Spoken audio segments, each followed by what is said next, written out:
जय हिंद साथियों, कैसे हो। जेल प्रहरी का फॉर्म तो चल रहा है, आपने भरा होगा। आप लास्ट डेट का मत इंतजार करना, फॉर्म फटाफट भर लेना। और आप बार बार जेल प्रहरी के कोई भी वीडियो आते हैं नीचे, आप बस एक ही बार बार मैसेज करते हो या कमेंट कर रहे हो कि जेल प्रहरी के लिए बेस्ट बुक क्या है, बेस्ट बुक का है। आप मैंने पहले पिछले वाले वीडियो मैंने आपको क्या बोला था, आप बुक्स के बारे में ज़्यादा मत सोचो, आपके पास जो बुक है उसको बेस्ट मानो और उसी के आधार पर आप तैयारी करो। बट आप इस बात को समझ नहीं रहे हो। मैं आपको ये बात देखो, एक बात मैं आपको समझाता हूँ। आपको कोई भी चीज़, जैसे मैं आप जेल परेड के बारे में जो भी कहूँगा आपको सच लगेगा।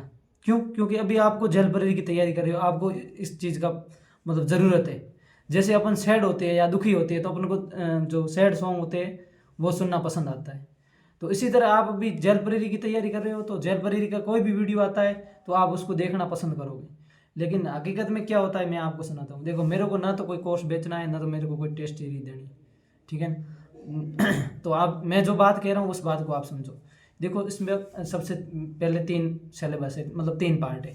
रीजनिंग का, दूसरे में सामान्य ज्ञान है जिसमें मतलब इंडिया का सामान्य ज्ञान है, और करंट है और साइंस है, और चौथे में राजस्थान जी की इतिहास, कला, संस्कृति और भूगोल। देखो, ये तीन चीज़ें ये। अब सिलेबस को आपको, अब आपको सिलेबस के बारे में ज़्यादा सोचना नहीं है, ये तीन चीज़ें हैं। और इसमें सबसे इंपॉर्टेंट पार्ट क्या है कि रीजनिंग है, वो आपके 45 क्वेश्चन यानी 180 नंबर का है। तो सबसे पहले आप ध्यान रखना कि भाई रीजनिंग इतनी आती है तो उसके साथ में मैथ भी आती है। देखो, उसमें मैथ में क्या क्या टॉपिक आते हैं, एक आयु वाला, औसत वाला, प्रतिशत वाला, और एक आपके कौन सा रहे, अनुपात और समानुपात वाला। ये तीन चीज़ आप सॉरी, चार टॉपिक तैयार कर लेना, इसके मैथ के अच्छे से तैयार कर लेना, श्योर है ये आएगा। आप पिछले पेपर में देख लो। और कोई कोई अभी मेरे को पूछ रहा है सेफ स्कोर क्या है। यार आप समझो 2018 के वो जो अभी यूट्यूब पर बताया गया इतनी मेरिट कम रही थी, वो ज़माना 2018 का था, यानी 17-18 का था। अभी 6 साल हो गए, 6 साल में कितना कंपटीशन बढ़ा है। उस आधार की मत सोचना कि वैसे पेपर आएंगे। देखो, आप, मैं कहता हूँ आप तैयारी हमेशा एक्स्ट्रा लेवल की करो। अगर एक्स्ट्रा लेवल की नहीं करोगे तो इस भीड़ में निकलना मुश्किल होगा। और सबसे बड़ी बात यह है कि इसकी कट ऑफ ज़्यादा क्यों जाएगी। सबसे पहले भर्ती इसकी पटवारी की और ग्राम सेवक की भी है मई जून में।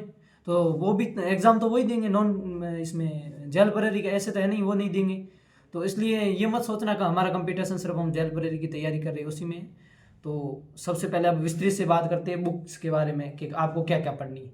देखो, अभी महीने कितने रहे, 3 मानो, जनवरी, फरवरी, मार्च, अप्रैल में अपने शुरुआत में लगते ही 9 तारीख से 12 तारीख के बीच में, यानी अभी अपने पास 3 महीने हैं।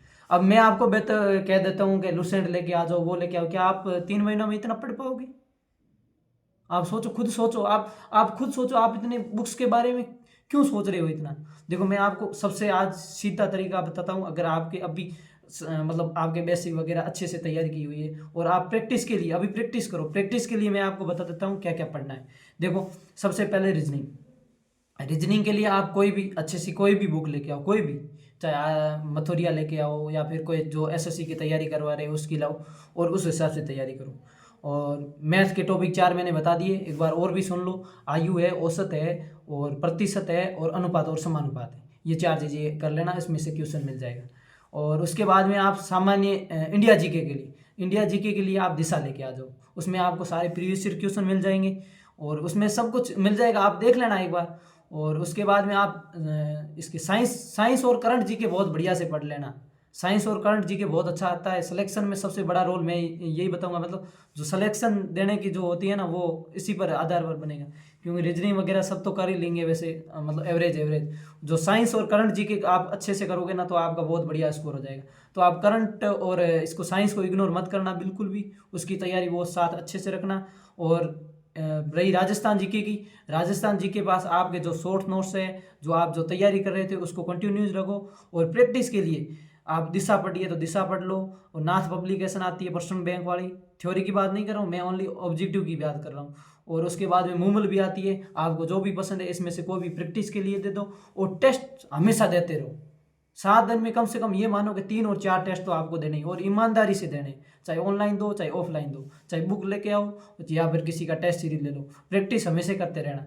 आपको टेस्ट सीरीज जितने ज़्यादा दोगे उससे आपको पता चलेगा मेरी क्या कमी है, मेरे कितने नंबर आ रहे हैं। तो आपको टेस्ट सीरीज साथ में जारी रखनी है। और बुक्स के बारे में मत सोचो, इसके बारे में सोचो कि मेरे को याद क्या करना है। आप ऐसे यूट्यूब पर ज़्यादा वीडियो, मैं कहता हूँ इसका कोई रोल नहीं है। आप ज़्यादा ज्ञान का भंडार ले लोगे, ऐसे तैयारी करनी है, ये बुक लेनी है, वो लेनी है, पूंचड़ धीकड़, उससे आपका सिलेक्शन नहीं होगा, पछतावा होगा। सिलेक्शन सिर्फ मैंने पहले भी बताया 4 चीज़ों पर होगा है, और बार बार कहने का मतलब नहीं है। मैं तो यही कहता हूँ, सच्चाई ये है, सिलेक्शन इसी में ही होगा। बाकी कंपटीशन ज़्यादा है। कोई कह रहा है सिलेक्शन आसान है, मैं कहता हूँ सिलेक्शन आसान नहीं है इसमें, क्योंकि सब एग्ज़ाम देंगे, सब सारे देंगे। 803 पद है, उसके बाद में अभी आएंगे लास्ट में पद अलग अलग सबके पास जाएंगे, मतलब फीमेल के कितने, मेल के कितने, EWS कितने, एक्स सर्विस के कितने। फिर आपको खुद को अंदाज़ा भी हो जाएगा कि मेरे सिलेक्शन इतने में से इतने में रैंक लानी है, तो फिर आपको खुद को भी फील होगा वैसे। तो ये होना ही भी चाहिए। अगर मैं कहता हूँ, अगर आप अभी ईमानदारी से पढ़ाई नहीं करोगे, फ़ोन में टाइम वेस्ट करोगे, ज़्यादा सोचोगे कि ये बुकन वो बुकन, तो फिर पछतावे के अलावा कुछ नहीं रहेगा, और PDF में नाम नहीं आएगा। और अगर अभी आप सोच लोगे मेरे को कैसे याद करना है, इतना सिलेबस है, किस हिसाब से कवर करना है, आपसे ज़्यादा आपको कोई नहीं जानता है। आप खुद के ज़्यादा जितना आप अपने खुद को जानते हो, इतना और कोई आपको नहीं जानता है। तो आपको खुद को ही जानना है कि कैसे याद करना है। हम ये बता सकते हैं, जैसे हमने तैयारी की है कि वो है प्रॉब्लम होती है, सबको कॉमन, सबको यही प्रॉब्लम होती है। तो आप इतना मत सोचो, आप बस पढ़ाई में लग जाओ, सब कुछ छोड़ दो। जो आपके जिस भी चीज़ को आपको लग रहा है ना मेरे को वो डिस्टर्ब हो रही है, बस उस चीज़ को छोड़ दो। बस लाइब्रेरी में हो तो लाइब्रेरी, रूम में जिस चीज़ में, जैसे मोबाइल से हो रहा है तो मोबाइल को दूर कर दो। जैसे किसी जब फ़ोन पर हो रहा है, ज़्यादातर फ़ोन का ही होता है मेरे हिसाब से, या फिर आना जाना होता है, उसको सब छोड़ दो अभी के लिए। बस यही सिलेक्शन का मार्ग है, और कोई मार्ग नहीं है। बस पढ़ो और याद करो। ओके, जय हिंद।